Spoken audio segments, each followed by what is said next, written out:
அனைவருக்கும் வணக்கம். தமிழில் எண்கணித ஜோதிடம் பார்க்கப்படும். அவை நவக்கிரக தமிழ் எண்கணித ஜோதிடம் தொடர்பாக சொல்லப்படும். வார்த்தையில் ஆய்வு செய்து இந்த வீடியோக்கள் மூலமாக சேனல் அனாலிட்டிக்ஸ் மூலமாக நான் சொல்லப்பட்டு வருகின்றேன். அனைத்து வார்த்தைகளும் உண்மை. இந்த எண்கணிதம்தான் தமிழுக்கு இந்த எண்கணிதம்தான். இவை காலம் கடந்தாலும் இது வந்துவிடும். அவர்கள் அவருடைய தலையெழுத்து என்ன, அது அவங்களுடைய பெயருக்கு என்ன என்பது விதி என்னை தெரிந்து கொண்டு வாழ்க்கை நேர்வழியில் செலுத்தலாம். தமிழுக்கு 240 எழுத்து. அந்த 240 எழுத்துக்கும் தனித்தனி எண்கள் கொடுக்கப்பட்டு அவை வார்த்தை அடிப்படையில் உறுதி செய்து சொல்லப்பட்டு வருகின்றேன். இப்போது உள்ள ஜோதிட புஸ்தகத்தை விட மேலும் மேலும் இந்த எண்ணியத்தை வைத்துக்கொண்டு ஜோதிட புஸ்தகம் புதிதாக ஜாதக அலங்காரம், குடும்ப ஜோதிடம் அனைத்துமே புது முறையில் எழுத இந்த எண்கணிதம் வழிகாட்டுகிறது. இந்த எண்கணிதம் வழிகாட்டுகிறது. வார்த்தை அடிப்படையில், சொற்கள் அடிப்படையில் இந்த எண்கணிதம் மக்களுக்கு அனைத்து தேசங்களுக்கும் இதை வழிகாட்டுகிறது. இந்த எண்கணிதம் 7 கடலுக்கும் சொந்தமானது. 192 198 தேசங்களுக்கும் சொந்தமானது. 7 கண்டம். அந்த கண்டத்தில் ஒவ்வொரு கண்டத்துக்கும் எத்தனை தேசங்கள் அடங்கியிருக்கு, அவை அனைத்து அந்த 7 கண்டம் 7 கடல் என்று சொல்லப்படுகின்ற அனைத்து தேசங்களுக்கும் என்னுடைய தமிழ் ஜோதிடம் அவசியமாகிறது. இதன் எண்கணித பிரகாரம்தான் அனைத்து மொழிகளுக்குமே ஜோதிட பலன் புதுசாக எழுதுவார்கள். இதை நான் ரொம்ப கஷ்டப்பட்டு இந்த எண்கணிதத்தை நான் உருவாக்கினேன். அவை எப்படி ஆய்வு செய்யணும் என்பதெல்லாம் ரொம்ப நாள் யோசித்து பின்னர் தான் நான் வார்த்தை அடிப்படையில் இதை எழுதி நான் உங்களிடம் தெரிவித்துக் கொண்டு இருக்கின்றேன். தான தர்மம் வார்த்தை அடிப்படையில் இப்போது சொல்லுகின்றேன். தான தர்மம் 7 எழுத்துக்கள். தான தர்மத்துக்கு தான தர்மத்துடைய விதி எண் 5. அந்த தான தர்மத்துக்கு நான் உருவாக்கப்பட்ட எண்கணிதம் 597 7517 இல்லா கூட்டாக்க 41. அதனுடைய விதிங்கிறது 5. தான தர்மம் அதாவது இருக்கும்போதோ அவர்களுக்கு நல்ல நேரம் இருக்கும்போதெல்லாம் தான தர்மங்கள் யாரும் செய்வதில்லை. அவர்களுக்குன்னு ஒரு கெட்ட நேரம் வரும்போது தான் தானம் தர்மம் என்ற வார்த்தையை சிந்திப்பார்கள். தான தர்மத்தை பற்றி இருக்கும்போது நினைப்பதில்லை.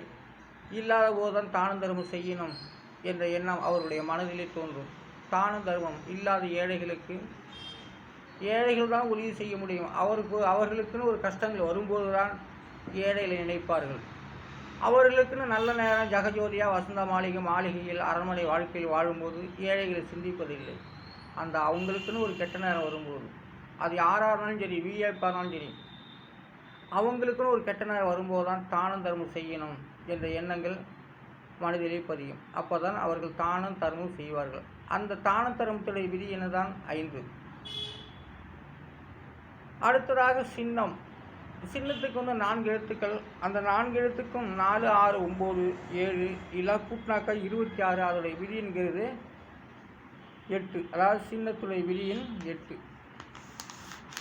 அந்த சின்னம் 8 வகையாக குறிப்பிட்டு வருகிறது. உலகத்தில் ஒவ்வொரு மாநிலத்திலும் சரி, வெவ்வேறு மாநிலத்திலும் சரி, வெவ்வேறு தேசங்களிலும் சரி 8 விதமான சின்னங்கள் வளர்ச்சி பெற்று அதை கூட்டணியிலையோ அல்லது தனித்தோ போட்டியிட்டு வெற்றி ஜெயிக்கப்படக்கூடிய அளவுக்கு சின்னம் 8வது எண்கணிதத்தை காட்டுகின்றது. குடத்துக்கு 3 எழுத்துக்கள். அந்த 3 எழுத்துக்கு உண்டான எண்கணிதம் 3 5 7. இதுதான் குடம். குடத்துடைய விதி எண் 6. குடம்னா தங்க குடமாக வச்சுக்கலாம், ரப்பர் குடமாக வச்சுக்கலாம், மண் குடமாக வைத்து கொள்ளலாம். அதுதான் குடம் என்றால் அதனுடைய குடம் என்றால் அதான் மண் குடம், ரப்பர் குடம், தங்க குடம், சில்வர் குடம், பித்தளை குடம் என்று சொல்லக்கூடிய அளவுக்கு உள்ளது தான் இந்த குடத்துடைய விதியின் 6.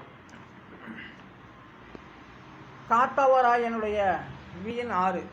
காத்தவராயனுக்கு எண்ணிடம் 8, 4, 7, 5, 1, 2, 6 இதெல்லாம் கூட்டினாக்கா 33. அதோடைய விதிங்கிறது 6.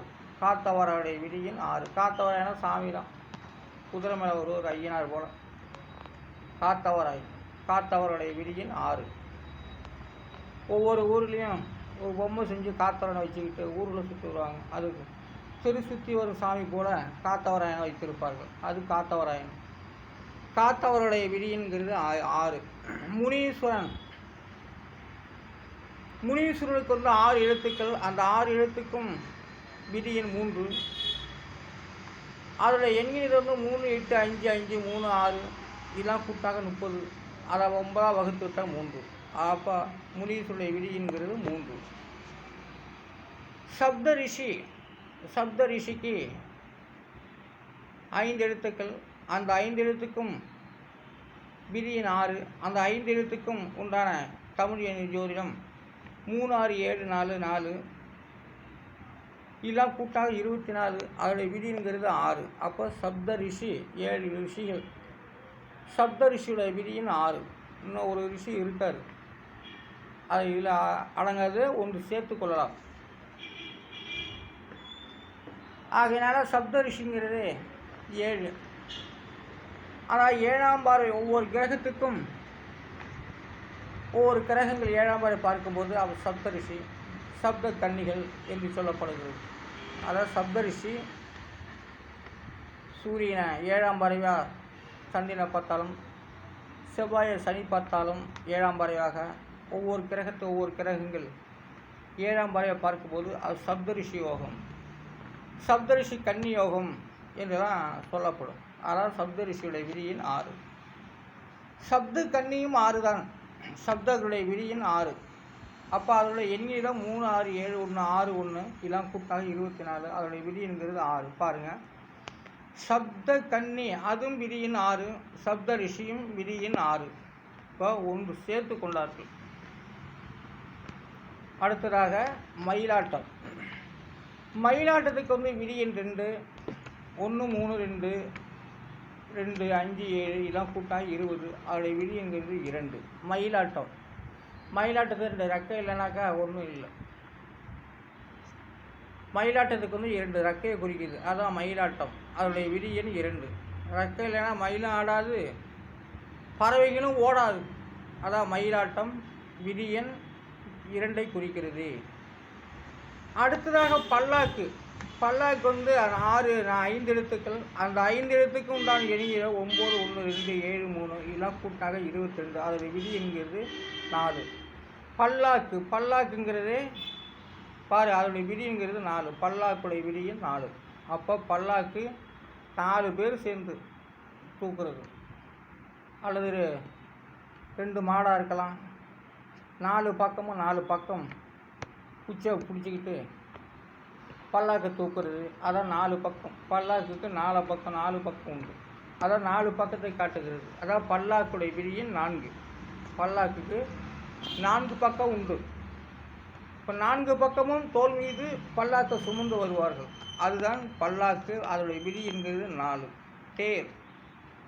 தேருக்கு வந்து 2 எழுத்துக்கள். அந்த 2 எழுத்துக்கு உண்டான எண்ணிடம் 8, 9 அளவுக்குட்டாக 17. அதோடைய விதிங்கிறது 8. தேருக்கு விதியின் 8ஐ குறிக்கிறது. அதனால் இந்த தமிழ் ஜோதிடம் வார்த்தை அடிப்படையில் ஜாதக பலன் எப்படி எழுதப்பட வேண்டும், எதிர்காலத்தில் எப்படி எழுத வேண்டும் என்பதெல்லாம் இந்த எண்ணிக்கை மூலமாக நான் சொல்லிக் கொண்டு வருகின்றேன். வார்த்தை அடிப்படையில் தான் ஜாதக பலன் எழுதப்பட்டது. தமிழுக்கு 240 எழுத்து. அந்த 240 எழுத்துக்கும் தனித்தனி எண்ணிக்கை கொடுக்கப்பட்டு நான் அதை ஒவ்வொரு சாண பிரகாரமும் வார்த்தை அடிப்படையிலையும் சொல்லிக் கொண்டு வருகின்றேன். நான் அரியலூர் மாவட்டம் திருஞான சம்பந்த ஜோதிடர் என்கிற வள்ளுவர் பண்டாரம். நன்றி, வணக்கம்.